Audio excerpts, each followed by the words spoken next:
Prandaj jam krenar sot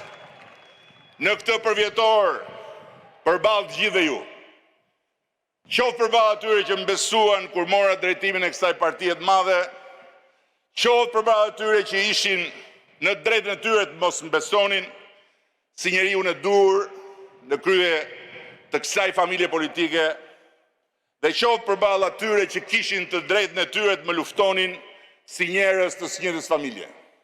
Jam krenar edhe përballë atyre që mungojnë sot, sepse nuk janë më mes nesh, ku duhet veçoj liderin historik të socialistëve Fatos Nanon. Krenaria e shprehur publikisht, e të cilit për mua, si pasardhës i tij, pikërisht në vitet e fundit të jetës, fatkeqësisht shkurtër, dhe pasi marrëdhënia jonë kaloi në faza dramatike, kryesisht për të, mbetet për mua një vlerësim i veçantë. Ashtu si kundër sot nuk mund të harroj këtu çdo njërin nga veteranët e luftës, edhe ata nuk janë më me ne, që i njohan fillimet e këtij misioni që më bën kraj fort, edhe pse më pritën fillimisht me këmbë të para. Nuk krenohem përpara jush dhe çdo antarit familjes son se kam bërë gjithçka mirë,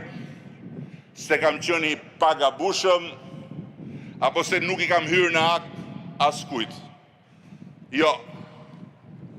nuk e kam bërë gjithçka mirë, kam gabuar jo një herë,